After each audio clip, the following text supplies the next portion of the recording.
3, 2, 1 start. బలానంటే బల తమ్ముడా మేలు బలాను తందానా, బలానంటే బల తమ్ముడా మేలు బలాను తందానా, తందానే తందానా తందానే తందానా తందానే తందానా తందానే నానా. పూట పూటకో స్క్రిప్టురా వీళ్ళంటారు ట్విస్టురా, పూట పూటకో స్క్రిప్టురా వీళ్ళంటారు ట్విస్టురా, తందానే తందానే దానా తందానే తందానే దానా. మంచి మంచోళ్ళు పోతుర్రు, మంచి మంచోళ్ళు పోతుర్రు మేడక పులిసే మిగిలిర్రు, మంచి మంచోళ్ళు పోతుర్రు మేడక పులిసే మిగిలిర్రు, తందానే తందానా తందానే తందానా. అయ్యో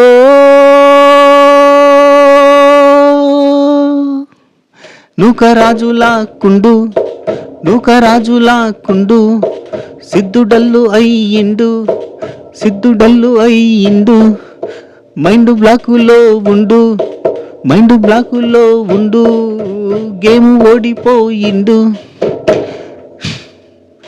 ఎలిమినేటు అయ్యిండు, ఆ హ్యాండ్ కాస్టింగ్ ఎరగొట్టుకుండు, ఎలిమినేటు అయ్యిండు, ఆ హ్యాండ్ కాస్టింగ్ ఎరగొట్టుకుండు, ఏడుస్తూనే ఇంటికి పోయిండు. అయ్యో తరికిట జుంటరిత. ఇదన్నమాట ఈరోజు జరిగిన కథ. సరే, మొత్తానికి అయితే తల్లి బిడ్డ న్యాయం చేసే ప్రయత్నం చేసిరా మేనేజ్మెంట్. అట్లెట్టండి అన్న, సిద్ధు సోనియాలను అన్యాయంగా ఎలిమినేట్ చేస్తే అది కూడా నూకరాజు అంతా రాక్షసత్వంగా ఆ స్టార్టింగ్ గుంజుకోవడం, అసలు ఆటలెక్క ఆడిండు, ఇష్టం ఉన్నట్టుగా ఆడిండు. అట్లెట్టంటావన్నా తల్లి బిడ్డ న్యాయం ఏడ జరిగిందన్న? రుకో జరా సబర్ కరో మే బోల్తేనా మే బతాతో ఆప్కో ఠీకే రుకో. ఏం జరిగిందంటే మామూలుగా ఈ వారం లీస్ట్లో ఉండేటోళ్ళు ఎవరు? ఈ వారం బాండ్ క్రెడిట్స్ ప్రకారంగా లీస్ట్లో ఉన్నది నూకరాజు, ఆసియా వాళ్ళు, సిద్ధు సోనియా వాళ్ళు అండ్ మహేష్ అండ్ శాండ్రా వాళ్ళు. ఈ వారం ఎలిమినేషన్ ప్రాసెస్ ఎట్లా జరగాలి? Mahesh and Sandra, Siddhu Sonia and Nookaraju, Asian stage మీద పిలవాలి. పిలిచిన తర్వాత మహేష్ అండ్ శాండ్రా మీరు గోల్డెన్ కప్లో వేరు కాబట్టి మీకు ఆల్రెడీ ఇమ్యూనిటీ ఉంది, దాంతోపాటుగా మీరు ఆల్రెడీ ఫినాలికి వేరు కాబట్టి మీరు దిగిపోరు. మిగిలింది మీరు ఇద్దరే, మీ ఇద్దరి మధ్యలోనే మామూలుగా అయితే బోర్డులు ఇచ్చేసి ఇందులో ఎవరు పాస్ ఎవరు ఫెయిల్ అని ఏదో ఒకటి అడుగుతాము. ఎవరు ఈ ముగ్గురిట్లలో ఎవరిని సేవ్ చేద్దాం అనుకుంటారని అడుగుతాం కదా, అట్లాంటి ఏం లేవు. ఇప్పుడు మీరు ఇద్దరే మిగిలిరు కాబట్టి మీ ఇద్దరి మధ్యలో ఫైనల్ బ్యాటిల్ పెడతామని ప్రతి వారం జరగాల్సిన టాస్క్ ఇది. సో ఆ టాస్కే జరిగింది. అందుకే తల్లి బిడ్డ న్యాయం జరిగింది అన్న మాట వచ్చింది అన్న ఒకటికెళ్ళి. అట్లెట్లా నా అభిమానిగా ఆమె రోజులు అంత మంచి కప్పులు అట్లా వాళ్ళు ఎలిమినేట్ అయిపోయారు కదా, మరి వాళ్ళకి అన్యాయం జరిగింది అంటే ఇక్కడ కూడా మేనేజ్మెంట్ సమర్థించుకోవాలంటే ఒక అద్భుతమైన పాయింట్ ఉంది. కానీ ఈ ప్రాసెస్లో పెట్టేది కాకుండా అసలు వాళ్ళకి ఎవరో క్రియేటివ్ హెడ్ కానీ నేనైతే ఎట్లా చేస్తాను తెలుసా, నేనైతే వాళ్ళ క్రియేటివ్ హెడ్ అయితే నేను ఎట్లా చేస్తాను తెలుసా, ఈ వారం రెగ్యులర్ ఎలిమినేషన్ సండే లేదు, సాటర్డే ఉంది. సో సాటర్డే రోజు రెగ్యులర్ ఎలిమినేషన్ ఉంటుంది.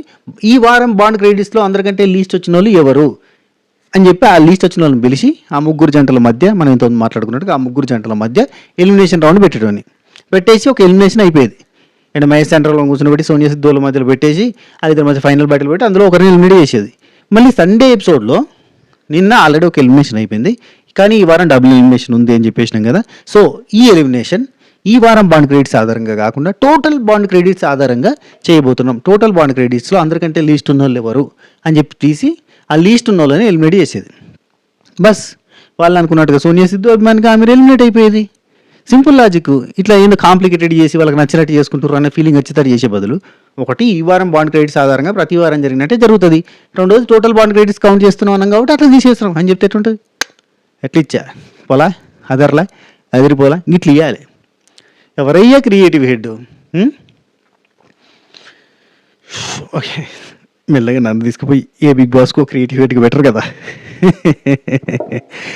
హలో నమస్తే అందరికీ, ఎట్లున్నారు? అంత మంచిదేనా? నేను మీ శ్రీపతి శ్రీనివాసలే, Sinu65 for the first time మన ఛానల్ చూస్తుంటే సబ్స్క్రైబ్ చేసి గంట కొట్టాలని సింబల్ ప్రెస్ చేసుకుని పెట్టుకోరి. నిన్న మొన్న అంతకు మొన్న ఎప్పుడు రివ్యూ చూడకపోయినా ఆ రోజు రివ్యూని దయచేసి పెండింగ్లో ఉంటే అది కూడా చూసేయర్రి. అండ్ ఈ వీడియోని కూడా ఒక లైక్ కొట్టి చూసే ప్రయత్నం చేయర్రి. సబ్స్క్రైబ్ చేసుకోకపోతే సబ్స్క్రైబ్ చేసుకోర్రి, మన ఫ్యామిలీ మెంబర్గా యాడ్ అయిపోర్రి. అండ్ త్వరలో బిగ్ బాస్కి సంబంధించిన వీడియో పెడతాను కదా, ఈరోజు సాయంత్రం ఖచ్చితంగా బిగ్ బాస్కి సంబంధించిన వీడియో వస్తుంది. Please wait and watch. Season 10కి సంబంధించిన కంటెస్టెంట్ సెలక్షన్స్ ఎలా ఉండబోతున్నాయి, ప్రతి సంవత్సరం ఎలా ఉంటుందో నేను చాలాసార్లు చెప్పిన. ఇదివరకు పోయిన సీజన్లో అంతపోయిన సీజన్లో ప్రతి సంవత్సరం ఎట్లుంటుంది సెలక్షన్ అనే ప్రాసెస్ అనేది చెప్పిన. ఈ సంవత్సరం కూడా ఆ ప్రాసెస్ ఎట్లుంటుందో చెప్తా. దాంతోపాటు కంటెస్టెంట్ లిస్ట్ గురించి, అంటే వాళ్ళు కన్సిడరేషన్లో పెట్టుకున్న లిస్ట్ గురించి ఈరోజు వీడియో పెట్టేస్తా. చలో కంటిన్యూ చేద్దాం. ఫస్ట్ ఈ రోజు అంతా ఎంటర్టైన్మెంట్ జరిగింది అబ్బా. ఎంటర్టైన్మెంట్ గురించి లాస్ట్లో మాట్లాడుకుందాం. ఫస్ట్ ఎలిమినేషన్ రౌండ్ గురించి మాట్లాడుకుందాం. సిద్ధు సోనియా ఎలిమినేషన్ కొంచెం గుండెకి బరువు అనిపించింది. ఎందుకంటే చాలా మంచి జంట వాళ్ళు, కపుల్ ఫినాయిల్లో ఉండాల్సిన కపుల్ వాళ్ళు. నిజం చెప్పాలంటే మేడ్ ఫర్ ఈచ్ అదర్ కపుల్స్లో అభిమానిగా మీరు వీళ్ళే వస్తారు. రైట్, నిన్ననే మాట్లాడుకున్నాం ఆల్రెడీ. సో ఈ వారం లీస్ట్ వచ్చిన వీళ్ళిద్దరిలో ఫైనల్ బ్యాటిల్ జరగబోతుంది అని చెప్పి నిల్చోబెట్టారు. నూకరాజు ఆసియా నిన్న మాట్లాడుకున్నట్టే నూకరాజు ఆసియా అండ్ సోనియా సిద్ధు. ఓకేనా మీరు ఫైనల్ బ్యాటిల్కి రెడీ అంటే రెడీ అన్నారు. ఇది జరగాలంటే మాస్క్ మ్యాన్ ఎంట్రీ కావాలన్నారు. ఎందుకు అని అంటే ఏం లేదు, కట్టేయడానికి. అక్కడ ఉన్న వాళ్ళు ఎవరైనా కట్టేస్తారు కానీ మనకు మాస్క్ మ్యాన్ అని ఒకని పెట్టారు కాబట్టి వాడిని వాడాలి కాబట్టి వాడిని ఎట్టు కానీ అంతకు మించి ఇంకేం లేదు. మాస్క్ మ్యాన్ వచ్చిండు. వచ్చేసి అక్కడ సోనియాని అండ్ ఆసియాని చైర్లలో కూర్చుని సెటప్ రెడీ. సోనియాని ఆసియాని కూర్చుని చేతులు కాలు కట్టేసారు. 5 తాళ్ళతో కట్టేసారు. అబ్బా ఇటోటి ఇంకొక తాడు మరి ఇంకో చేయి కట్టిరు ఏమో చేసారు కానీ మొత్తానికి అయితే 5 తాళ్ళతోటి కట్టేసారు. నేను 5 క్వశ్చన్లు అడుగుతా. 5 అంటే 5 పాసిబుల్ అయితే 5 అయిపోతే 5, లేదంటే ఇంకెక్క కూడా అడుగుతుందిలే. కానీ నేను అంటే మ్యాన్షన్కి సంబంధించిన క్వశ్చన్స్ ఆ ప్రాపర్టీస్ గురించి అడుగుతా. ఆ ప్రాపర్టీస్ లెక్క పెట్టి చెప్పడము లేదంటే తీసుకొచ్చి పెట్టడం ఇట్లాంటివి చేయాలి. సో అవి ఎవరైతే క్విక్గా చేస్తారో దే ఆర్ ద విన్నర్స్ అని చెప్పి చాలా సింపుల్ అండ్ రెగ్యులర్గా మనకి బిగ్ బాస్ ఫినాలే వీక్లో మీ ఫేవరెట్ స్పాట్ ఏంది, ఎల్లో కలర్ పిల్లో ఎక్కడుంది, సింహం షేప్ ఎక్కడుంది, ఇట్లాంటివన్నీ అడుగుతూ ఉంటారు చూడు సిల్లీగా ఫన్నీగా. అండ్ ఈవెన్ పోయినసారి ఒక ఏంటది బిగ్ బాస్ సీజన్ 9లో డిమాండ్ పవన్ కెప్టెన్ కావడానికి కూడా, కెప్టెన్ కదా పోయినసారి, కెప్టెన్ కావడానికి కూడా ఒక వారానికి రీజన్ అయిన అది. ఎందుకంటే ఇమాన్యుల్ కెప్టెన్సీని త్యాగం చేసిన తర్వాత కెప్టెన్సీ టాస్క్ అప్పటికప్పుడు ఒక చిన్నది పెడతారు, ఇట్లాంటి వస్తువులు తీసుకొచ్చి పెట్టారు. సో ఇట్లాంటిది మనం చాలాసార్లు చూసినాం. సో అటువంటి టాస్క్ పెట్టారు. ఒక్కొక్క క్వశ్చన్కి రైట్గా ఎవరైతే తెస్తారో లేదంటే చెప్తారో వాళ్ళ మిస్సెస్కి అంటే వాళ్ళ పార్ట్నర్కి సంబంధించిన కట్టేసిన ముడి ఉంది కదా, ఆ ముడి ఈ పొడవు కట్ చేయడం అనేది చేస్తాము. అట్లా 5 క్వశ్చన్లకు 5 కరెక్ట్గా చేసిన వాళ్ళకి మొత్తం కంప్లీట్గా విడుదల అయిపోతుంది అనమాట. మీ పార్ట్నర్ విడుదలైతే సో మీరు మ్యాన్షన్లో కంటిన్యూ అవ్వచ్చు ఈ వారం అంతా కూడా అని చెప్పిందనమాట. దీన్ని నేనైతే ఎట్లా ప్రజెంట్ చేసేది తెలుసా, మ్యాన్షన్లో ఉండాలి అంటే మహారాజు మహారాణి అవ్వాలి ఈ రౌండ్లో. సో మీ మహారాణిని బందీ చేసి ఉంచినాం, మీ మహారాణిని విడుదల చేసినోడే అసలైన మహారాజు అవుతాడు, మ్యాన్షన్కే మహారాజు అవుతాడు, ఉండబోతున్నాడు ఈ వారం అంతా అని చెప్పి ఇట్లా ఒక అద్భుతమైన కవరింగ్ తోటి చేసేది అనమాట. టాస్క్ చెప్పినా కానీ గమ్మతుండాలి కదా, మీ మహారాణిని విడిపించుకోవాలి మీరు అని చెప్పేటోని. సరే, ఫస్ట్ క్వశ్చన్, లోటస్ షేప్లో ఒక ల్యాంప్ ఉంది అన్నారు. ఆడ తిరిగారు. మొత్తానికి అయితే ఒక చోట ఉన్నది, వీళ్ళు రెగ్యులర్ కూర్చొని ముచ్చట పెట్టుకునే ప్లేస్ ఉంది కదా, వాళ్ళ ఫ్లవ్ పెట్టినప్పుడు వాళ్ళకి ఇటు సైడ్ ఉంటుంది చూడు. సో అక్కడ ఆ ప్లేస్లో ల్యాంప్ ఉన్నది, చిన్నది ఇంత అంతది, పెద్దది చెప్పొచ్చు కదా, ఇంత అంతది చెప్పారు. సరే ఓకేలే మంచిదే. ఉర్రికి పోయి అది యాక్చువల్లీ సిద్ధు చూసిండు, సిద్ధు పోయి తీసుకొచ్చుకుందామని ఇట్లా మెల్ల పోతుండు. నూకరాజు వెనకాల నుంచి చూసిండు, ఒక్క ఉరుకుడు ఉరికిండు కదంటే ఉరికి సిద్ధు చేతులకి వెళ్ళి గుంజుకుంటే పక్కన ఉన్న ఫ్లవర్ వాజ్ కింద పడి పలిగిపోయింది. గుంజుకుంటే మనోడికి ఇక్కడ నొప్పి కూడా వచ్చేసింది. ఎవరికి నూకరాజుకి నొప్పి వచ్చింది, అంతగానో ఫైట్ చేసి పట్టుకొచ్చి అక్కడ పెట్టిండు. అంటే లాక్కోవడం వర్క్సేనా అంటే నేను పట్టుకుంటే లాక్కొని వచ్చేసాడు, లాగేసుకొని ఓకేనా అని చెప్పంటే అక్కడ శ్రీముఖి ఏం అంటలేదు. ఎవరు చెప్పాలి కదా, లాగేసుకోవడం కరెక్ట్ కాదు, లాక్కోవద్దు ఒకరు పట్టుకున్నాక అని చెప్పొచ్చు. కానీ అట్లా చెప్తే మరి ఏముండదు ముచ్చట, ఫైట్ అనేది ఉండదు, ఫైటింగ్ స్పిరిట్ అనేది ఉండదు. కాబట్టి ఏమనలేదు. నూకరాజుకు పాయింట్ వచ్చింది, ఆస్య తాడు కట్ చేసారు. రెండోది, పచ్చ కలర్లో ఉన్న 3 వస్తువులు తీసుకురండి అంటే నూకరాజు చాలా క్విక్గా ఆలోచించిండు. ఇప్పుడు గెలిచిండు కాబట్టి ఆయన దుమ్మెత్తిపోయడం కరెక్ట్ కాదు బేసిక్గా, ఎందుకంటే ఆయన కూడా చాలా కష్టపడి చేసిండు. కాకపోతే ఏంటంటే ఇట్లాంటివి కొంచెం మంచిగా అనిపించలేదు. చెట్లు పట్టుకొచ్చి పెట్టిండు, పక్కనే ఉన్న చెట్లు కొంచెం దూరం పోయి ఇంత పెద్ద పెద్ద చెట్లు పట్టుకుని వస్తారు. అంటే నూకరాజు క్విక్గా పక్కనే తెచ్చుకొచ్చిండు, కానీ సిద్ధు మాత్రం పెద్ద పెద్ద దూరం నుంచి పోయి తెచ్చిండు. వెనకాలనే ఉంది ఇంకో చెట్టు, అది తీసుకొని రావచ్చు, టైం సేవ్ అయ్యేది. 3 అందరికంటే ఫస్ట్ తీసుకొచ్చింది ఎవరు, 2 గ్రీన్ కలర్ నూక ఫస్ట్ తెచ్చింది కాబట్టి నూక. రైట్. థర్డ్ వచ్చేసి హార్ట్లో ఒక చోట హార్ట్ ఉంది, మీరు కూర్చుండే సోఫా అక్కడ కాడ వెనకాల హాఫ్ హార్ట్ ఉంటుంది, దాని పక్కన ఎన్ని బ్రాంచెస్ ఉన్నాయి, ఎన్ని కొమ్మలు ఉన్నాయి అని అంటే ఫస్ట్ నూకరాజుకి అర్థం కాలేదు. నాకు అర్థం కాలేదు, మళ్ళీ చెప్పు అన్నాడు. అర్థం కాకపోతే అట్లా సిద్ధుగా నాకు అర్థమైంది వెళ్ళొచ్చా అంటాడు. అర్థమైతే వెళ్ళిపో అని చెప్పగానే అటు సిద్ధు వెళ్ళి నూకరాజు కూడా వెనకాలే ఉరికిండు. పోయి సిద్ధుగా అర్థమైందంటే నేను ఎంతో అర్థమైంది అనుకున్నా.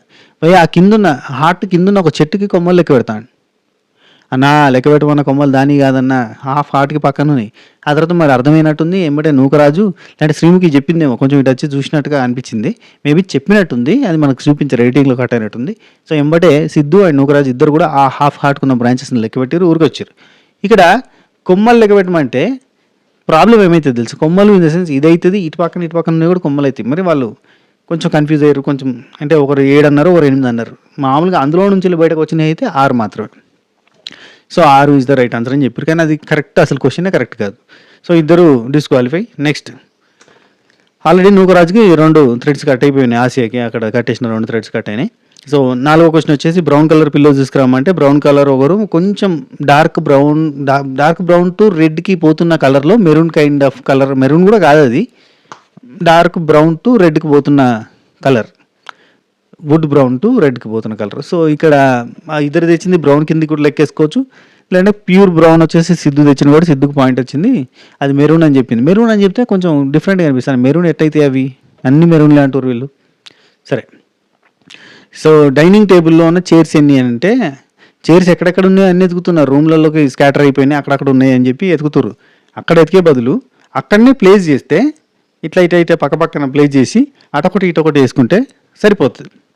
లెక్కేస్తే అయిపోయేది. అక్కడనే ఉండి లెక్క వేయకుండా అక్కడ ఉన్న చైర్స్ 5 అని చెప్పి నూకరాజు అంటాడు, 10 అని చెప్పి సిద్ధు అంటాడు. టోటల్గా ఇది 12. అంటే ఇటు 5, అటు 5, ఇటొకటి, మొత్తం 12 చైర్స్ ఉన్నాయి.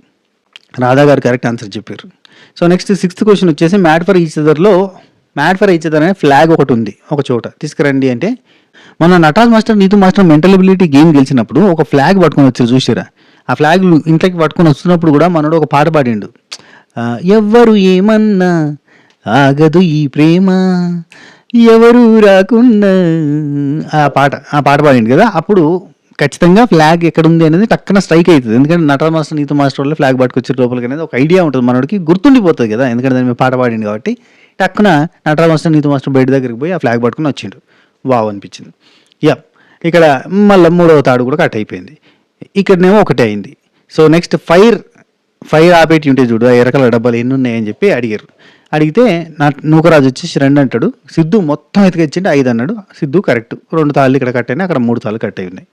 సో బ్లూ కలర్లో ఉన్న 2 వస్తువులు తీసుకురావాలి అని అంటే సిద్ధు వచ్చేసి బ్లూ కలర్లో ఉన్న ఫ్లవర్ వాజులు గ్లాసీ పట్టుకొని వస్తాడు. ఆ గ్లాసీ పట్టుకొని వచ్చే టైంలో మనం 2 బ్లూ కలర్ ప్లాస్టిక్ ప్లేట్లు పట్టుకొచ్చి ఇసిరేసిండాడు టేబుల్ మీద. అదే ఈయన పట్టుకొస్తున్నాయి కూడా ఇసరచ్చు అదే టైంలో, కానీ ఇసిరితే పలిగిపోతాయి కదా, అందుకే ఇసరలేదు.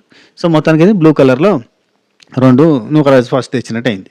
అంటే తెలివి చిన్న ఏంటంటే ఏమంటారు, స్ట్రీట్ స్మార్ట్ అంటారు కదా, గట్ల నాటు తెలివి టక చేసుకుంటూ పోయినట్టు. నెక్స్ట్ రాధా గారు వచ్చేసి మరి ఇద్దరు బ్లూ కలర్ తీసుకొచ్చారు అంటే ఫస్ట్ నూకా తెచ్చింది కాబట్టి అన్నీ బ్లూయే, కానీ ఫస్ట్ నూకా తీసుకొచ్చింది కాబట్టి నూకాదే కన్సిడర్ చేయాల్సి వస్తుంది, ఇది బ్లూయే అది బ్లూయే అని చెప్పింది. సరే 9 ఖాళీ పూల కుండీలు ఎన్ని ఉన్నాయి వితౌట్ ఫ్లవర్స్ అని అంటే ఇద్దరు రాంగే చెప్పారు. సో నెక్స్ట్ లాస్ట్, ఎందుకంటే ఆల్రెడీ 4 తాళ్ళు అక్కడ దిగిపోయినాయి, ఇక్కడ మాత్రం 2 దిగినాయి, ఇంకా 3 దిగాల్సినవి ఉన్నాయి. సో 10th క్వశ్చన్, రెడ్ కలర్లో ఉన్న 2 వస్తువులు తీసుకురా అంటే సిద్ధు ఆగిపోయాడు, లిటరల్ ఆగిపోయాడు సిద్ధు. అక్కడ నూకరాజు పోయి 2 యాపిల్స్ పట్టుకొచ్చి అయిపోయింది కథ. సిద్ధు గెలిచిండు, నూకరాజు గెలిచిండు, సిద్ధు ఓడిపోయాడు. సిద్ధు ఓడిపోయిన తర్వాత ఎలిమినేటెడ్ అని చెప్పంగానే సప్పట్లు కొట్టుకుని అయిందని కొట్టండ్రా ఇప్పుడైనా ఆఖరిలో సప్పట్లు కనీసం కొట్టండ్రా ఇప్పుడైనా అని చెప్పి అని కొంచెం ఎమోషనల్గానే, అంటే ఎమోషన్ కనిపిస్తుంది ఫేస్లో, నవ్వుతున్నారు, చాలా స్మైలింగ్గానే వెళ్ళారు, మంచిగా వెళ్ళారు బేసిక్గా వెళ్ళడం. కానీ లాస్ట్లో పోయేటప్పుడు మాత్రం ఏడ్చిండు. అభిమానికి ఆమె రోజులు కూడా నవ్వుకుంటూ వెళ్ళారు, మంచిగా అనిపించింది. ఇక రాధా గారు you both are amazing, Sonia నీ మెచ్యూరిటీ లెవెల్ సూపర్, సిద్ధు నీ అండర్స్టాండింగ్ లెవెల్ సూపర్. ఇక పోయేటప్పుడు మెచ్చుకోవాలి కదా. లయ గారు ఈ జర్నీలో మీరు నేర్చుకున్నది మీ లైఫ్ లాంగ్ కూడా గుర్తుపెట్టుకొని దాన్ని మీ లైఫ్లో అప్లై చేసుకుంటే బాగుంటుందని చెప్పింది. అండ్ అనిల్ గారు కంగ్రాచులేషన్ అన్నాడు. ఎందుకు అని అంటే ఆల్రెడీ మీరు కప్పు గెలవాల్సిన అవసరం లేదు, మీరు ఎంతో మంది హార్ట్స్ గెలిచిరు. ఇది సోది డైలాగ్, ఎప్పుడు గెలిచినోడు కప్పు గెలిచిందంటారు, వాడు ఆఫ్టర్ ఆల్ కప్పు గెలిచిన నేను హార్ట్స్ గెలిచిన అని చెప్పడం ఓడిపోయిన వాళ్ళకి ఇది ఒక ఆనవాయితీ కింద ఉంటుంది. వాళ్ళు చెప్పుకుంటే అది వేరు, అనిల్ రావుపూడి గారు చెప్తారు ఏదో ఓదార్పు కింద చెప్పినట్టు కనిపించింది. యూ వాంట్ ద హార్ట్స్ అని చెప్పిండు. ఆ తర్వాత హ్యాండ్ క్యాస్టింగ్ అది ఇచ్చేసారు. We don't try to be perfect, we will be real అని చెప్పి రాసిరు దాని మీద. అది పెట్టి మీరు నిజంగా రియల్ కపుల్, చాలా అంటే చాలా రియలిస్టిక్గా ఉన్నారని చెప్పారు. నిజంగా వాళ్ళు రియల్గా ఉన్నారబ్బా. చిన్న చిన్న కన్నింగ్ ప్లాన్స్ చేసినా స్టార్టింగ్లో కానీ మధ్యలో కానీ చేసినా కానీ అవి తెలిసేటి. వాళ్ళు ముద్దు ముచ్చట్లు, మురిపాలు, అచ్చట ముచ్చట్లు, అచ్చిక బుచ్చికలు, కుట్లు అల్లికలు ఏ చేసినా కానీ చాలా మంచిగా అనిపించేది. So Sonia usually sufficient love లేదు అని చాలామంది లేడీస్ ఫీల్ అవుతూ ఉంటారు. ఎవరైనా పార్ట్నర్ దగ్గర నుంచి కరెక్ట్ లవ్ వస్తలేదు, నాకు కావాల్సినంత ప్రేమ దొరకలేదు అని అంటారు. కానీ ఎప్పుడు అలా ఫీల్ అవుతుంటారు కదా. కానీ నాకు ఇక్కడ అందరితో కలిసి ఉన్నప్పుడు నాకు ఎంత లవ్ దొరుకుతుంది అనేది నేను రియలైజ్ అయినా. He is the best person as a partner అని చెప్పింది. చెప్పంగానే మనకు సిద్ధు ఇది ఒక్కటి చాలు సార్ నాకు, ఇది ఒక్కటి చాలన్నాడు. సిద్ధు ఏమైనా చెప్పాలనుకుంటావు అంటే సింబాలిక్గా వెళ్తురు కూడా వచ్చింది సార్ వెనకాల అన్నాడు. అప్పటికి తెల్లారింది అన్నట్టు. చూసిన రాత్రంతా జరుగుతుంది ఈ షూట్, అందుకే అంతా నిద్రమోకాలు నా లెక్కనే. సిద్ధు వెళ్తురు కూడా వచ్చింది సార్ మాకు సింబాలిక్గా అన్నాడు. ఇంకా నాకు వైజాగ్లో సార్ ఈ షో నుంచి అంటే ఏం తీసుకెళ్తున్నాడు, నాకు వైజాగ్లో 4 ఫ్రెండ్స్ ఉంటారు సార్. వాళ్ళని ఫ్రెండ్స్ అన్నాను, ఎదవాలంట 4 ఎదవలు. ఇక్కడ ఇంకో ఎదవ దొరికింది సార్. వాడితో ఇంకా అంటే లైఫ్ లాంగ్ ఇంకో ఎదవతోటి మేనేజ్ చేయాల్సి వస్తుందేమో అన్నట్టుగా అంటాడు. అంటే ఎవరు అంటే కళ్యాణ్ అన్నాడు. కళ్యాణ్ ఈడే సార్ ఎదవా అన్నట్టుగా చెప్తాను అన్నట్టు. Of course. అయితే మన అనిల్ రావుపూడి గారుండి అతనికి ఓటు వేయలేదబ్బా, ఓటు వేయలేదంటే పర్లేదు సార్ పార్ట్ ఆఫ్ గేమ్ అంటాడు. ఇది సిద్ధు మెంటాలిటీ. కానీ కళ్యాణ్ అంత పర్ఫెక్ట్ ఫ్రెండ్ ఆఫ్ సిద్ధు అవుతాడా అంటే అది క్వశ్చన్ మార్క్. ఎందుకంటే కళ్యాణ్ మరి గింబాలా మార్చేస్తూ ఉంటాడు ఎప్పటికప్పుడు, ఎప్పుడో తీరుండడు, టక చేంజ్ అవుతూ ఉంటాడు, రకరకాలుగా ఉంటుంది. అండ్ ట్రూ ఫ్రెండ్షిప్ ఇస్తాడా లేదంటే ముందు ఒక తీరు వెనక ఒక తీరు ఉంటాడా చెప్పలేం. బాగుంటుంది, ఉన్నంతసేపు బాగుంటుంది, జోవియల్గా ఉంటాడు, ఫన్ అంటే అంటే అంటే యోగా ఉంటాడు, different kind of mind set తోటి ఉంటాడు. కానీ అంటే ఫిజికల్లీ ఫిట్ ఉంటాడు. మనం గ్యాంగ్ పోతుంటే చూడడానికి ఆ గ్యాంగ్లో మెంబరు అట్లాంటి వాడు ఉంటే బాగుంటుంది అన్నట్టే ఉంటాడు. కట్అవుట్ కానీ మనం అంటే నా మీద జోకులు వేయద్దు అన్నట్టు ఉంటాడు. కానీ జోకులు ఎక్కువగా వేయించుకునే కైండ్ ఆఫ్ థింగ్, అంటే అతని మీద జోకులు పడతాయి, ఆ టైప్ ఆఫ్ బిహేవియర్ ఉంటుంది, అంత బాగానే ఉంటుంది. కానీ ఒక ట్రూ ఫ్రెండ్ లాగా ఉండగలుగుతాడా అనేది ఒక క్వశ్చన్ మార్క్. ఏమోలే, ఇది ఒక గేమ్ షో కాబట్టి అంత అన్ని కన్నింగ్ థాట్స్, క్యాలిక్యులేషన్స్, మ్యానిపులేషన్స్ ఉంటాయి. కానీ బయట రియల్ లైఫ్లో అంత ఉండదు కదా, అప్పుడు బాగానే ఉంటారులే. నెక్స్ట్ ఇక బయటకి వెళ్ళిపోయే టైం వచ్చేసింది. సో బై చెప్పేసారు. బై చెప్పి పోతుండగా అందరికీ హగ్గిస్తూ ఉన్నాడు. 1-2 సార్లు అయిపోయినాయి. మళ్ళీ బైలు. శ్రీముఖి అక్కడ బయలు చెప్పేస్తుంది. ఇక రేపు కలుసుకుందాం, ఎల్లుండి కలుసుకుందాం అని చెప్తుంది. చెప్తున్న టైంలో మనడు కళ్యాణ్కి హగ్గిచ్చేటప్పుడు హ్యాండ్ కాస్టింగ్ ఉందా, అది కింద పడ్డది, బ్రేక్ అయింది. బ్రేక్ కాగానే ఇది ఒక్కటైనా తీసుకెళ్దాం అనుకున్నా ఇక్కడ నుంచి, అబ్బా అని చెప్పి ఏడవడం స్టార్ట్ చేసిండు. ఏడుతున్నాడు, మస్తు ఎమోషనల్ అయిపోయింది. ఎందుకంటే ఆల్రెడీ ఎమోషనలే, బయటకు నవ్వుతూ లోపల ఏడుస్తూ ఉన్న టైంలో టక్కన తిరిగిపోయేసరికి ఇంకొంచెం బాధ అనిపించింది. అది ఎవరి మిస్టేక్ అంటే మేకర్స్ మిస్టేక్ అని చెప్తా. నేను 2-3 సార్లు గమనించిన ఆ హ్యాండ్ కాస్టింగ్ అనే పేరుతో అది పెట్టిరు, కానీ ఆ బాక్స్కి దానికి అటాచ్మెంట్ లేదబ్బా, సరైన అటాచ్మెంట్. అదొక ఫిక్స్డ్గా లేదు, అతుక్కొని లేనే లేదు, ఊరికేనే ఉంటుంది మీద పెట్టినట్టే. అది కింద జారిపోయి పడ్డదబ్బా ఉత్తగానే. అది ఎవరి మిస్టేక్ కూడా కాదు, ఉత్తగానే జారిపోయి కింద పడ్డది అంతే, పలిగిపోయింది. కింద పడగానే పలిగిపోయింది, తుక్కు అయింది. సో ఇంకా సోనియా ఉండి ఇక్కడ వీళ్ళ జోవియల్నెస్ ఎట్లుంటుంది, అంటే వీళ్ళ కైండ్ ఆఫ్ బిహేవియర్ ఎట్లుంటుందో మనకు అర్థమవుతుంది. సోనియా ఏమంటుంది తెలుసా, హ్యాండ్ కాస్టింగ్ కదా జరిగింది, చెయ్యి పోలేదు కదా, చెయ్యి ఉంది కదా, మళ్ళీ చేసుకుందాం, అది పెద్ద విషయం కాదు అని చెప్పింది. That was the greatness of Sonia. And నిన్న అభిమానికి ఆమె రోజులు వెళ్ళిపోయేటప్పుడు కూడా ఆమె ఏమంటాడు, ఆ ముడేయడం ఒకటి వస్తే ఉండేటోళ్ళం ఏమో అని చెప్పి అంటాడు. అట్లాంటి కపుల్ వీళ్ళు.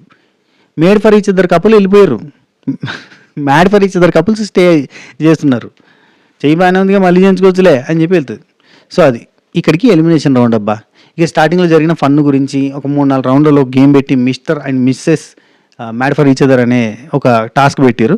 సో అందులో బుర్రకథ చెప్పిండయ్యా మనోడు, ఎవరు మన నూకరాజు, వాళ్ళే గెలిచారు. సో మిగతా అన్ని కూడా క్యాజువల్ కామన్ థింగ్స్ ఫటాఫట్ తనంతం చెప్పేసి ప్రయత్నం చేస్తా.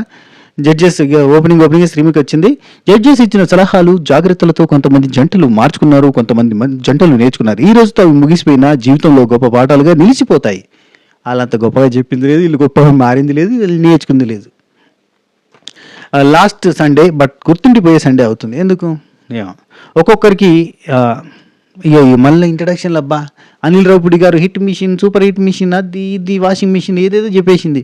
ఇటు లయ గారు బ్యూటిఫుల్, అది అద్భుతం. మళ్ళీ రాధా గారు అది ఎందుకు, వాళ్ళు నిన్న అనే కూర్చున్నారు, ఇవాళ అనే కూర్చున్నారు, గవే డ్రెస్సులతో కూర్చున్నారు, డ్రెస్సులు మారే పీకై సండే అంటారు, సాటర్డే అంటారు, నిన్న జరిగింది ఈరోజు జరిగిందని చెప్తారు. అబ్బాయి ఎంత డ్రామాటిక్గా అనిపిస్తుంది. అసలు రియాలిటీ షో అన్న టైటిల్కే అన్యాయం చెప్తారు అబ్బా వీళ్ళైతే. అసలు అంత అన్రియల్గా పెట్టి రియాలిటీ షో అని చెప్తారు. ఇప్పుడు సాటర్డే రోజే Big Boss Saturday episode shooting అవుతుంది, డ్రెస్సులు మారుతాయి, టైం గ్యాప్ ఉంటుంది, పొద్దునోటి సాయంత్రం ఒకటి షూటింగ్ చేస్తారు, అంతా కూడా పద్ధతి ప్రకారం జరుగుతుంది. ఇక్కడనేమో అట్లా కాదు. Mr and Mrs mad for each other కోసం మనం పెడుతున్నాం. ఫస్ట్ టైం ర్యాంప్ వాక్ అన్నది ఫ్యాషన్ షో అని చెప్పింది. ఇది అభిమానికి ఆమె రోజులు ఉన్నప్పుడు పెడితే భలే ఉండేది, ఎందుకంటే అభిమానికి ఫ్యాషన్ వాక్, ర్యాంప్ వాక్ ఇవి చేసే టైమే కాబట్టి భలే ఉండేది. సరేలే, ఇక అందరూ అయ్యే వాళ్ళ కోసమే కాదు కదా షో నడిపిస్తుంది. కానీ సరే, శ్రీముఖి ఫస్ట్ నేను అంటే నాతోటి స్టార్ట్ చేద్దాం అని చెప్పి స్టార్ట్ చేసింది. మరి నేను ఒక్కదాన్ని నడిస్తే బాగుండదు కదా, మీ అందరు కపుల్స్ ఉన్నారు, మరి నేను జస్ట్ అన్మ్యారీడ్ కాబట్టి ఏం చేద్దాం, నాకు ఒక కపుల్ కావాలి కదా, బావా నువ్వు రావా అని చెప్పింది అనిల్ రావిపూడి గారిని. అనిల్ రావిపూడి గారు అండ్ శ్రీముఖి కలిసి వాక్ చేశారు. ఓకే, బాగా చేశారు, ఫైన్. ఆ తర్వాత రాధా గారు చేశారు. ఓకే. లయ గారు నాకు రాదు అని కూడా చేశారు. ఒకప్పుడు హీరోయిన్, ఆమెకి ఎందుకు రాదు, ఆమె ఎన్ని సినిమాలు చేసింది, ఆమె నడిచింది, సూపర్గా నడిచింది, అందరికంటే మంచిగా నడిచింది. ఆ తర్వాత కళ్యాణ్ అండ్ వసంతి వచ్చారు, కిల్లింగ్ పర్ఫార్మెన్స్ ఎక్సలెంట్గా చేశారు. ఆ తర్వాత మెల్లగా కరగని రెండు ఆ పాట మీద కూడా డ్యాన్స్ చేసారు, ఎక్సలెంట్గా చేశారు, రొమాంటిక్గా చేశారు, సూపర్గా చేశారు. వాళ్ళిద్దరు వాక్ కూడా సూపర్గా చేశారు, డ్యాన్స్ కూడా సూపర్గా చేశారు, ఎక్సలెంట్గా అనిపించింది. ఎస్పెషల్లీ వసంతి ఎక్స్ప్రెషన్స్ కానీ, వాక్ స్టైల్ కానీ, బాడీలో రిథమ్ కానీ, ఆ గ్రేస్ కానీ ఎక్సలెంట్గా ఉందబ్బా. నేను అసలు వసంతి హైట్కి ఆ కైండ్ ఆఫ్ వాక్కి అసలు నేను మెస్మరైజ్ అయినా. అసలు వసంతి హైట్ చూస్తే చాలా చిన్నగా ఉంటుంది, ఆమె నుంచి అంత అద్భుతమైన పర్ఫార్మెన్స్ వస్తుంది అనుకోలేదు, అంత బాగా పర్ఫామ్ చేసింది, సూపర్ అనిపించింది. సోనియా సిద్ధు వాళ్ళిద్దరు కలిసి, అంటే నెక్స్ట్ రౌండ్లో డ్యాన్స్ ఉంటుంది, ఈ రౌండ్లో కూడా చెప్పేసినా కానీ ఇక్కడ నేను బాగా చేశారు అని చెప్పి ఉద్దేశంలో చెప్పేసిన. సిద్ధు సోనియా సూపర్గా పర్ఫామ్ చేసారు, వాళ్ళు కూడా బాగా నడిచారు, న్యాచురల్గా కూల్గా ఉందని చెప్పి అన్నారు. ఆ తర్వాత మైసన్ శాండ్రా అది రేటెడ్ నేనేస్తాను, వాళ్ళు కూడా నడిచారు, వాళ్ళు సాంప్రదాయబద్ధంగా నడిచినట్టుగా అనిపించింది. ఆ తర్వాత ఇక్కడనే శ్రీముఖి ఎందుకో పోరా అనేది అంటది, అంటే మ్యూజిక్లో కలిపి దడా మీకు దడా అరే మీరు పోరా అంటది. ఏమో నూకరాజు ఆసియా కామెడీ చేయాలని చేసారు, అది అంత పెద్ద వర్కౌట్ కాలేదు, కానీ ఇక్కడ కామెడీ చేశారు. అండ్ మానుజాను కొంచెం ఫన్నీగా చేసారు, పర్లేదు బాగానే చేశారు. ఆ తర్వాత నటరాజ్ మాస్టర్ నీతో సూపర్గా చేశారు, ఎక్సలెంట్గా, దానిలో డ్యాన్స్ కలుపుతూ చేశారు, ఫ్యాషన్ వాక్లో కూడా బాగా అనిపించింది, very nice. Next talent round అని చెప్పారు, మహేసింగ్ శాండ్రా వాళ్ళేమో పాట పాడారు. డ్యాన్స్ చేయాలంటే చేయొచ్చు, కానీ పాట పాడారు ఎందుకంటే ఆమెకి డ్యాన్స్ చేయడానికి లేదు కాబట్టి, ఎందుకంటే శాండ్రాకి ఇంకా ఇంజురీ ఉంది కాబట్టి సింపుల్గా మంచిగా సింపుల్గా ఒక పాట పాడిండు. నిన్ను పువ్వుల్లో పెట్టి చూసుకుంటా, నిన్ను రాళ్ళల్లో పెట్టి ఏదో మొత్తం తెలుసా ప్రేమించానని రసా ఆ పాట పాడిన. ఆ తర్వాత ఓకే చల్చర్. నెక్స్ట్ ఇక వీళ్ళు ఆ పాట పాడేటప్పుడు కూడా వాళ్ళ ప్రేమలు, వాళ్ళ లుక్స్, వాళ్ళ ఎమోషన్స్ అయ్యే చూపిస్తారు. ఎలా అనిపించింది అంటే బాగా అనిపించింది, సిన్సియర్గా ట్రై చేసిండు అని చెప్పారు. గుడ్ డాన్సర్, కానీ డాన్స్ కన్నా ఇది ప్రిఫర్ చేసుకున్నాడు. ఇప్పుడు బాత్రూమ్ సింగర్ ఆయన ఎందుకు అసలు ప్రతిదానికి జడ్జెస్ మీరేమంటారు అంటే నాకు సిల్లీగా అనిపిస్తుంది. వాళ్ళు ఏదో చేస్తారు, దానికి జడ్జెస్ మీరేమంటారు అంటే చాలా good attempt, very nice. Bathroom singer అయినా కానీ చాలా ప్రేమగా అనిపించింది నీ పాటలో, వెరీ నైస్. ఇట్లా ఎంత అవసరమా? సరే next Kalyan and Vasanthi dance ఎక్సలెంట్గా చేశారు, వర్షం సినిమా పాట వేసుకొని వర్షం సినిమా సీన్ కూడా కొంచెం రీక్రియేట్ చేసి మరి చేసింది. యాక్టింగ్ పీక్స్, పర్ఫార్మెన్స్ పీక్స్లో ఇచ్చింది వసంతి, సూపర్ అనిపించింది. నెక్స్ట్ రాధా గారు సో గుడ్, అసలు ఐఎమ్ ఇంప్రెసివ్ అన్నది లయ గారు ఉండి ఎక్స్పెక్ట్ చేయలేదు. కళ్యాణ్ చాలా బాగా చేసావు అసలు అన్నట్టు చెప్పిన. అనిల్ రావిపూడి గారు వసంతి సూపర్ అసలు సింక్రో చేశారు, ఎక్సలెంట్ అని చెప్పిండు. సింగింగ్ సింగింగ్ అయ్యారు, మన కళ్యాణ్తో పాట పాడిస్తే పిల్ల ఆల్రెడీ పాడినావు కదా, ఆపు ఆపుతలేడు, పాడుతూనే ఉన్నాడు. ఆ పిల్ల పాట వినగానే మనకు సీజన్ 3 అదికి వస్తుంది కదా, రాహుల్ సిప్లు కానీ పిల్ల భూలోకం దాదాపు కన్ను మూయు వేళ భలే అనిపిస్తుంది ఆ పాట. అది అసలు రీసౌండ్ వస్తూ ఉంటుంది, ఇది రీఎంట్రీ అప్పుడు సీక్రెట్ రూమ్ నుంచి వచ్చేటప్పుడు ఎట్లా వస్తుంది తెలుసా, అసలు బీజిఎం చెత్రి పట్టుకొని వస్తాడు, అది రీఎంట్రీ అంటే, అది సీక్రెట్ రూమ్ నుంచి ఎంట్రీ అంటే అది అదిరిపోతుంది అసలు. జానుబాను పెళ్ళి మూకీలో చేశారు, అంటే మాటలు లేకుండా పెళ్లి చేసుకుని చేశారు, చాలా క్రియేటివ్గా అనిపించింది, చాలా ఇన్నోవేటివ్గా అనిపించింది, చాలా మంచిగా అనిపించింది, బేసిక్గా సూపర్ అనిపించింది నాకైతే. పెళ్ళి మూకీలో ఆ ఫీల్ వస్తుంది మనకు. ఆల్రెడీ వెనకాల భజంత్రీలు మాంగళ్యం తంతునా ఎన్ని వినబడుతున్నాయి సౌండ్స్, వాళ్ళు చేస్తూ ఉంటేనే తలంబ్రాలు పోసుకునేది, ఆ అల్లరి అదంతా అదే వినబడుతుంది, అర్థమవుతుంది మనకి, మంచిగా అనిపించింది, ఇన్నోవేటివ్గా అనిపించింది అని చెప్పారు. తర్వాత రెట్రో స్టైల్లో డ్యాన్స్ అని చెప్పి imitation dance by Nataraj master and Neetu master. Nataraj master మెయిన్గా ఎన్టీఆర్ గారు, ఏఎన్ఆర్ గారు, కృష్ణ గారు అండ్ శోభన్ బాబు గారిది చేసిండ్రు. నాకు నచ్చలేదు, ఎందుకంటే ఇమిటేషన్ డ్యాన్స్ చాలా బాగా చేసేటోళ్ళు ఉంటారు. నటరాజ్ మాస్టర్ కొంచెం ప్రతి దాంట్లో ఎన్టీఆర్ గారిని ఇమిటేట్ చేసినా నటరాజ్ మాస్టర్ వచ్చిండు, మధ్యలో ఏఎన్ఆర్ని చేసినా నటరాజ్ మాస్టర్ వచ్చిండు, కృష్ణని చేసినా నటరాజ్ మాస్టర్ వచ్చిండు, ప్రతి దగ్గర నటరాజ్ మాస్టర్ ఎక్కువగా కనబడ్డాడు. ఆ యాక్టర్ కన్నా నటరాజ్ మాస్టర్ కొంచెం ఎక్కువ వేవ్స్ ఇస్తాడు, ఎక్కువ మూవ్స్ ఇస్తాడు, అంటే 1 సెకండ్లో 3 సెకండ్స్ చూపిస్తాడు. అందువల్ల ఏంటంటే అది యాప్ట్ కనబడలే, అది నటరాజ్ మాస్టరే కనబడ్డాడు అన్నిట్లలో. సో రాధా గారు ఇన్నోవేటివ్గా చేశారు, నాకు అసలు కృష్ణ గారు అంటే ఇష్టం, మా బ్రైట్ ఫేస్, ఆ నవ్వు సరిపోతుంది, ఆయన డాన్స్ అవసరం లేదు అని చెప్పి చెప్తారు. ఇప్పుడు మహేష్ బాబుకి ఎట్లయితే కల్ట్ ఫ్యాన్స్ ఉంటారో అప్పుడు కృష్ణ గారికి కల్ట్ ఫ్యాన్స్ ఉన్నారు. ఇప్పుడు అది మహేష్ బాబు కృష్ణ గారి డాన్స్ని మనం ఇమిటేట్ చేస్తాం, కామెడీగా చేస్తాం. కానీ అప్పుడు దానికంటూ ఒక బేస్. ఇప్పుడు మహేష్ బాబు గారు పోకిరి సినిమాలో డోలే డోలే దిల్ జరా జరా అన్న కానీ ఓ వావ్ అన్నాం కదా, అప్పుడు అట్నే అన్న కానీ సూపర్ అన్నట్టు. నెక్స్ట్ లయ గారు ఉండి, నేను ఏఎన్ఆర్ ఫ్యాన్ని, అసలు నేను ఏఎన్ఆర్ గారు ఈ పాటకి డాన్స్ చేస్తే ఎలా ఉంటుందేమో అనేది చూడలేను, కానీ ఇప్పుడు మీ వల్ల చూడడం జరిగింది, అసలు చాలా సంతోషం ఉంటుంది. మేడం మేడం మేడం మేడం అవసరమా? మరి అంత ఇచ్చారు, ఏఎన్ఆర్ గారు బతికొచ్చి ఈ పాట మీద డాన్స్ చేసినట్టుంది అన్నంత డైలాగ్ అవసరమా? నాగార్జున గారికి చెప్పండి, కమ్ టు మై ఆఫీస్ అంటారు అనిల్ రావుపూడి గారు. సూపర్ ఇమిటేషన్ చాలా కష్టం, మీరు డ్యాన్స్ చేయడమే కాకుండా డ్యాన్స్లో ఇమిటేషన్ చేయడం అనేది చాలా కష్టం అని చెప్పి చెప్తున్నారు. సంతోషం. నెక్స్ట్ నూకరాజు ఆశయ వచ్చారు, బుర్ర కథ అందుకున్నారంటే మామూలుగా లేదు. పోయిన వారం కింగ్ అండ్ క్వీన్ మనకు అవకాశం ఇచ్చారు కదా, వాళ్ళ తరపున మరి ఇంకొకరు అవకాశం ఇచ్చారు, అనిల్ రావుపూడి గారని. ఆయన ఒక అద్భుతమైన మెజిషియన్. ఆయన ఇచ్చారు మనకు అవకాశం. మ్యాడ్ ఫర్ ఈచ్ అదర్ అని ఒక షో ఉంది. ఆ షోలో మరి మన కార్యక్రమం పెట్టడానికి అవకాశం ఇచ్చారు. మరి వెళ్ళి చేద్దామా అని చెప్పి వెళ్ళారు. బలానంటే బల తమ్ముడా మీరు బలానే తందానా బలానే తందానా తందానే తందానా తందానే తందానా తందానే తందానా. నోరు క్లోజ్ ఉంటే శ్రీముఖి, నోరు ధరిస్తే నోరు ధరిస్తే చంద్రముఖి. అంత స్పీడ్ కాదు, స్లోగా చెప్పాడు. నోరు క్లోజ్ ఉంటే శ్రీముఖి, నోరు ధరిస్తే చంద్రముఖి. లచ్చనంగా నవ్వుతుంటుంది, లచ్చలు తీసుకుంటుంది, లచ్చనంగా నవ్వుతుంటుంది, లచ్చలు తీసుకుంటుంది. నోరు క్లోజ్ ఉంటే శ్రీముఖి, నోరు ధరిస్తే చంద్రముఖి. లచ్చనంగా నవ్వుతుంటుంది, లచ్చలు తీసుకుంటుంది. అయ్యో ఆకాశంలో ఉంటుంది మెరుపు, అంత కట్టే పెద్దది అరుపు. ఆమె ఒంటి కలరేమో తెలుపు, యాంకరింగ్లో నీదే గెలుపు. బలానంటే వాళ్ళ తమ్ముడా మేలు బలాను ఇతందా. అయిపోయింది. అనిల్ రావుపూడి గారు ఆయన ఒక అద్భుతమైన వ్యక్తి. ఆయన ఒక మెజిషియన్.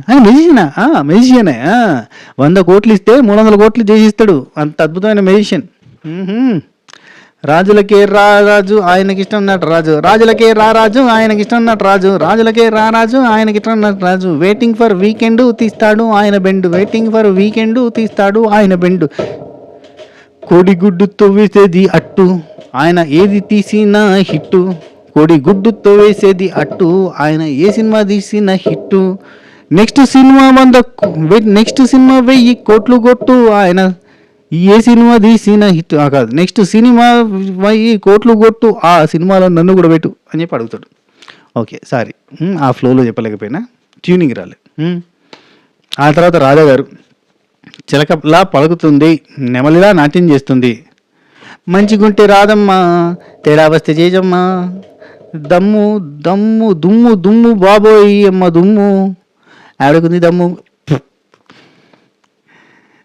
రాదమ్మదేమో చెన్నై, కేరళ చిప్స్ బాగున్నాయి, మా బాండ్ క్రెడిట్స్ మీ దగ్గర ఉన్నాయి అని చెప్పిండు. అయిపోయింది.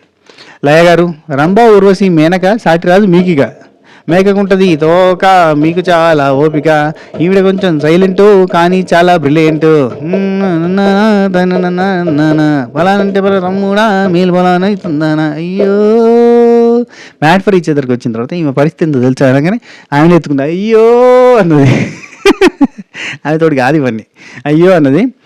జడ్జి గారి పేరు లయ్యా, ఈ జడ్జి గారి పేరు లయ్యా, చేశారు ఆవిడ మాయ, మొహంలో ఉంటుంది ఛాయ, ఆమె మొహంలో ఉంటుంది ఛాయ, తుమ్కో మే దిల్ దియా అన్నాడు.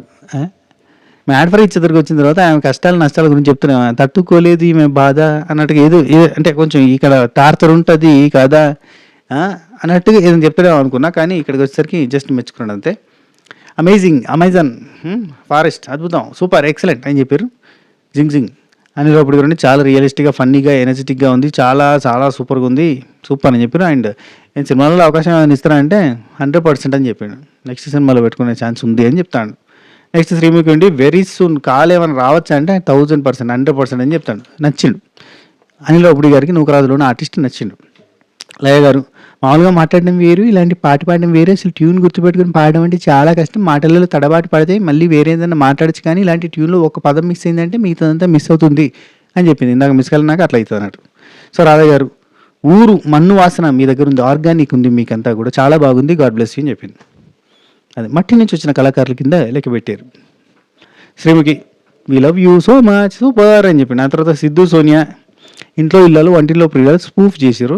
స్పూఫ్ కాబట్టి వదిలేస్తున్నా క్షమించి అని చెప్పి అనిల్ గారు చెప్పారు. ఎందుకంటే వెంకటేష్ గారు అద్భుతంగా పర్ఫామ్ చేశారు అక్కడ అని చెప్పాడు. కానీ ఇంట్లో ఇళ్ళలు వంటింట్లో ప్రియులు ఆ సీన్ చేస్తా అంటే ఒకవేళ ఇప్పుడు తీస్తే అది పెద్ద బూత్ సినిమా కింద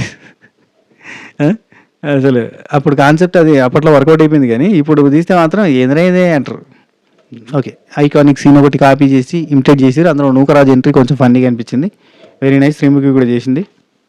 లయ గారు ఉండి వీళ్ళందరూ చేశారు ఓకే, కానీ శ్రీముఖి నువ్వు బాగా చేసావు. శ్రీముఖి చించి ఉతికి ఆరేస్తుంది పటాస్. ఎన్ని ఎపిసోడ్లు చించి ఉతికి ఆరేసింది. క్వశ్చన్స్ రౌండ్ అని చెప్పి ఒక క్వశ్చన్ రౌండ్ పెట్టారు. ఏం లేదబ్బా, కళ్యాణ్ వసంతికి ఫస్ట్ ఏంటంటే వసంతి నేను ఒకవేళ మొన్న జరిగిన గొడవలో కొడితే అని అంటే ఆ సిచ్యువేషన్కి తెచ్చాను కాబట్టి తను కొట్టింది కాబట్టి తప్ప యాక్సెప్ట్ చేస్తానని అంటాడు. చేస్తారు మరి చెప్పడానికి అని.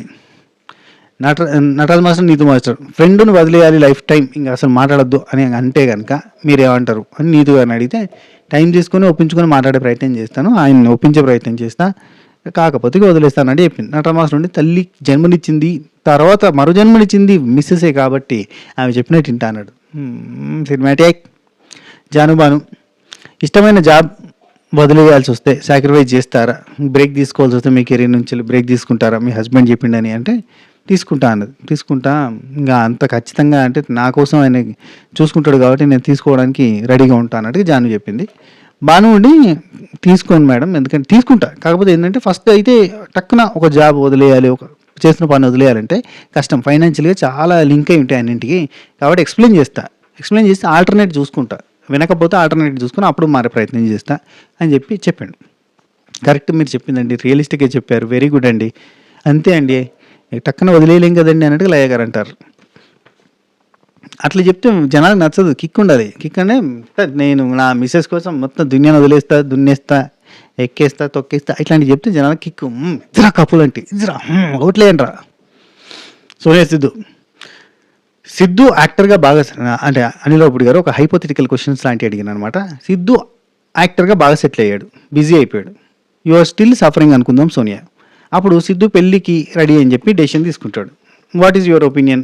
నువ్వేంటి రెడీయా? నువ్వు రెడీ లేవు అప్పటికి, ఏమంటావు? Nothing sir, nothing is beyond him sir, ఆయన మించింది ఏం లేదు నాకు, ఖచ్చితంగా నేను పెళ్లి చేసుకుంటా అన్నట్టుగా చెప్పింది. If you are very ambitious girl అంటే ఒకవేళ నువ్వు ఖచ్చితంగా అంబిషియస్ గర్ల్ అయితే కనుక అప్పుడు ఏం చెప్తావు? అంటే నువ్వు యాక్టర్గా కావాలని నీకు అంబిషన్ తోటి ఉన్నావు, అలాంటప్పుడు ఏం చేస్తావు అని అంటే, అలాంటప్పుడు నేను రిలేషన్షిప్లోకి రాను కదా సార్, రిలేషన్షిప్లోకి రావద్దు అంతే, వచ్చాను కాబట్టి రెస్పెక్ట్ ఇవ్వాలి రిలేషన్కి అన్నది. సూపర్ అనిపించింది. అనిల్ గారు ఇఫ్ తను ఒకవేళ సెటిల్ కాలేదు, నువ్వు బాగా సెటిల్ అయ్యావు, నువ్వు బాగా లైఫ్లో ముందుకు పోతున్నావు, తనకి ఒక ఓర్వలేని తనం వచ్చింది, అప్పుడు నేను ఆపడానికి ప్రయత్నం చేసిండు, అప్పుడు పెళ్లి చేసుకుందాం అన్నాడు, అప్పుడు ఏమంటావు అంటే అట్లాంటి రిలేషన్షిప్ మంచిది కాదు కదా సార్, అట్లా నన్ను నా ఎదుగుదలను ఓర్వలేక అతను నన్ను ఆపాలని కూడా ఆ రిలేషన్షిప్పే కరెక్ట్ కాదు కాబట్టి అది కట్ చేసుకొని ట్రై చేస్తా అని చెప్పింది. సూపర్ అనిపించింది. ఆ తర్వాత అనిల్ రావుపూడి గారు సిద్ధుని పెళ్ళామా అనే సిచ్యువేషన్ వచ్చింది, అప్పుడు ఏం చేస్తావు అంటే వైఫ్కే సపోర్ట్ చేస్తాను. అదేంటి అమ్మకి సపోర్ట్ చేయమంటే, సార్ నన్ను ఇంట్లో అట్లా పెంచారు సార్, ఫస్ట్ వైఫ్కి సపోర్ట్ చేయాలని చెప్పారు సార్ అన్నాడు. లేదు అంటే అటువంటి సిచ్యువేషన్లో అమ్మ సైడ్ తీసుకోవాను అన్నాడు. అంటే సార్ ఇక్కడ మాట్లాడతాను సార్, తప్పు ఎవరిదైనా ఒప్పించే ప్రయత్నం చేస్తాను సార్, ఎక్స్ప్లెయిన్ చేసే ప్రయత్నం చేస్తాను సార్, ఇది హైపోథెటికల్ క్వశ్చన్స్ అంట అంటాడు సార్ అనిల్ రావుపూడి గారు. నెక్స్ట్ నూకరాజు ఆసియా డ్రీమ్ ఏంటి అని అడిగారు వాళ్ళకి సింపుల్గా. అందరికీ డ్రీమ్ ఏంటి అడగచ్చుగా, చెప్తారుగా, ఒక్కొక్కరికి ఒకటి ఎందుకు. సరే డ్రీమ్ ఏంటి అని అడిగారు. అడిగితే ఫ్లైట్ ఎక్కినప్పుడు మాకు చాలా హ్యాపీగా అనిపించింది సార్, మేము ఎప్పుడు ఆటోలు బస్సులే, ఫస్ట్ టైం ఫ్లైట్ ఎక్కినప్పుడు చాలా హ్యాపీగా అనిపించింది. సో అట్లా మా ఇంట్లో వాళ్ళకి కూడా ఫ్లైట్ అంటే అట్లా చూపించడమే ఉంది కదా సార్, అందుకని మా ఇంట్లో వాళ్ళని, వాళ్ళ ఫ్యామిలీని, మా ఫ్యామిలీని ఒకసారి ఫ్లైట్ ఎక్కించాలని ఉంది సార్ మాకైతే అని చెప్పారు. అది ప్రతి middle class, lower middle class ఫ్యామిలీస్లో, మిడిల్ క్లాస్ ఏందబ్బా పూర్ ఫ్యామిలీస్లో ఉండే మెయిన్ థింగ్ గోల్ అబ్బా. ఇప్పుడు మాకు కూడా ఉంటుంది, నాకు కూడా ఉంటుంది. నేను ఫస్ట్ టైం ఫ్లైట్ ఎక్కినప్పుడు నేను ఎంత ఖుషో అంటే లైఫ్లో ఫ్లైట్ ఎక్కినాం, స్వాతి నేను కలిసి ఎక్కినాం ఫస్ట్ ఫ్లైట్, మలేషియా ఈవెంట్కి పోయినాం. ఆ తర్వాత చాలాసార్లు ఈవెంట్లోకి ఫ్లైట్స్లో పోయినాం, కానీ ఫస్ట్ ఫ్లైట్ ఎక్కినప్పుడు మాత్రం చాలా మెస్మరైజింగ్ అనిపించింది. తెలంగాణ కల్చరల్ డిపార్ట్మెంట్ తరఫున మలేషియాలో తెలంగాణ కల్చర్ని రిప్రజెంట్ చేస్తూ తెలంగాణలో ఇంటర్నేషనల్ యాక్ట్స్ ఉన్నాయని, ఆ యాక్ట్స్ చేసేటో మేమిద్దరమే అని ప్రజెంట్ చేయడానికి పోయినాం. చాలా గర్వంగా గొప్పగా అనిపించింది. సో చాలా హ్యాపీ అబ్బా ఫ్లైట్ ఎక్కినప్పుడు. అండ్ అట్లా ఫారిన్ కంట్రీలో మన కల్చర్ని రిప్రజెంట్ చేయడానికి ఒక కల్చరల్ టీంతో పాటుగా పోవడం అంటే అది కూడా గొప్ప విషయం. అట్లా middle class, lower middle class, poor ఫ్యామిలీస్లో ఫ్లైట్ ఎక్కించడం అనేది గొప్ప కళ. ఏమంటారు? అవునా కదా? మంచిగా అనిపించింది వినంగానే. సో ఫ్యామిలీ అందరిని ఎక్కించాలంటే ఆసియా నీకేమున్నాయి డ్రీమ్స్ అంటే, మాకు ఇల్లు లేదు సార్, ఇల్లు కట్టిస్తున్నా. హైదరాబాద్లో మాకు ఒక ఇల్లు ఉండాలి మా ఇద్దరికి, తర్వాత పిల్లలకి ఇబ్బంది లేకుండా ఉంటుంది, అన్నిటికీ ఇబ్బంది లేకుండా ఉంటుంది. సో అంటే ఒకవేళ ఖర్చు పెట్టాల్సిన సిచ్యువేషన్ వచ్చినప్పుడు నీకు చెప్పకుండాను, లేదంటే నీకు తెలుసు వాళ్ళ ఫ్యామిలీకి ఎక్కువ ఖర్చు పెట్టేస్తావు అంటే నువ్వు రాజు, నువ్వు ఆపుతావా, కానీ అని వదిలేస్తావా, పోనీ అని వదిలేస్తావా అంటే సిచ్యువేషన్ బట్టి అది ఇంపార్టెంట్ ఖర్చు అయితే వదిలేస్తా అని చెప్పింది. మరి నువ్వు వదిలేస్తావు అంటే, సార్ మా ఇద్దరి మధ్యలో అది రెగ్యులర్గా జరుగుతున్నాయి సార్, ఈ మధ్యలో జరిగేదే అది. వాళ్ళ ఫ్యామిలీలో ఒక సమస్య వచ్చేసి తనకి డబ్బులు కావాల్సి వస్తే నా దగ్గర ఉన్న డబ్బులను పంపించిన రోజు ఉంది. నాకు అప్పుల బాధ వచ్చినప్పుడు ఆమె తన దగ్గర ఉన్న డబ్బులని నాకు పంపించిన సిచ్యువేషన్ ఉంది. మా ఇద్దరిది అట్నే కంటిన్యూ అవుతుంది అని చెప్పిన. వెరీ నైస్, అట్లుంటే సంతోషం. కానీ చిన్న చిన్న వాటికి ఇస్తావు, మీ తమ్ముడికి ఇస్తావు, అట్లాంటి డిస్కషన్స్ కూడా వచ్చినాయి ఇదే హౌస్లో. అనవసరంగా ఇస్తావు, వాళ్ళని సోమరిపోతులు తయారు చేస్తున్నావు, అట్లా ఇస్తావు, ఇట్లా అడిగిండు. అది నిజమా, ఇది నిజమా? Next Mahesh and Sandra, me partner తప్ప రీప్లేస్ చేయలేనిది ఏంటంటే ఏముంటుంది, ఈ పార్ట్నర్ తప్ప రీప్లేస్ చేయని పార్ట్నర్షిప్పే అంతే. ఇంకా ఆ పార్ట్నర్ తప్ప ఇంకో పార్ట్నర్తో రీప్లేస్ చేయలేం. ఇట్లా ఆన్సర్ చేయొచ్చు కదా. శాండ్రా ఉండి కేరింగ్, ఆయన చూపించే కేరింగ్ ఎవరు చూపించలేరు. రెండోది మహేష్ ఏమో రెస్పాన్సిబిలిటీ, ఆమె చూపించే రెస్పాన్సిబిలిటీ ఎవరు చూపించలేరు అని చెప్పారు. ఆయన ప్లేస్ని ఎవరు రీప్లేస్ చేయలేరండి అని చెప్పవచ్చు కదా. సో ఇది స్టార్టింగ్లో జరిగింది. ఆ తర్వాత మనకి ఎలిమినేషన్ రౌండ్ జరిగింది. అది కథ. మొత్తానికి అయితే ఎలిమినేషన్ ఇలా జరిగి ఇద్దరు అద్భుతమైన కపుల్స్ ఎలిమినేట్ అవ్వడం జరిగింది.